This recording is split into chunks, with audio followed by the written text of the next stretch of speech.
I know a lot of the British, I don't know, maybe it's just where you guys are from, Dorian Yates, the high intensity, heavy duty type of training, everything to failure. Is that kind of how you train, or what's your style? Yeah, definitely a push to failure. I think that's a product of logbooking. You just want to beat what you got previously. Won't say I have a heavy day, just lift as heavy as I can. Every session, I've got a rep range that I'm trying to aim for. Big fan of a top set and down set for a lot of exercises. Generally, the first set is the heavy one, and then if anything, go a bit lighter. So, minimal warm-up sets to get to that top set. And then if anything, second set, you go a bit lighter just to get the reps in. Okay. So do you find yourself sticking within the same rep range across most exercises? Do you ever touch like the 20 plus rep range, for example, on anything? Probably not 20 plus, but up to 20. I'm a big fan of like going for 20 reps on hack squats, pendulum squats, and barbell back squats, after doing a top set. Not done it for a while though. I mean, if I were to be coaching myself, I'd probably have that in there. I used to enjoy doing one set of 8 to 10, say on hack squats, and then one set of 15 to 20.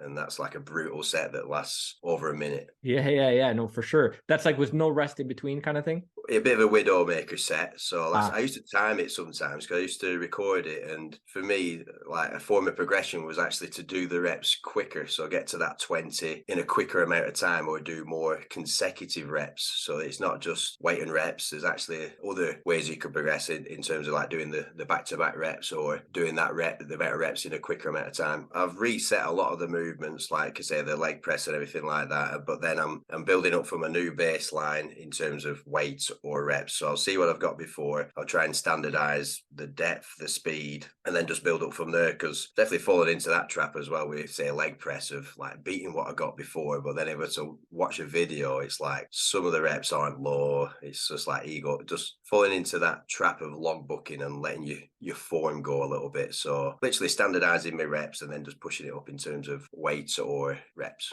Yeah, sounds straightforward. Yeah, I think many can relate to that, where they get a little bit sloppy and they think they're progressing on something, but they're actually not, right? So there's a fine line between adding load and actually progressing versus adding load and just risking injury, right? Definitely. So the PT sessions, I do loads of PT sessions a week, and I'll always just like tell them, I'll write it down, but I'll write down that you didn't do that properly. There are a few reps where you didn't go way down, or just a bit erratic. We need to slow it down. So I always make them type of notes with my clients. You might think you're progressing on something, but if the form or the way you were once doing it prior is completely different than the way you're doing it in the following session or sessions, then maybe you got to check yourself, right? So, and also like you mentioned, Ben, where you're doing something, and are you even challenging the muscle group that you're trying to challenge? Is it actually achieving the goal that you're trying to achieve? Like for you, it was the quads versus, you're mainly hitting your hamstrings and glutes, right? Whether it be exercise selection specific or just execution specific too, right? Yeah,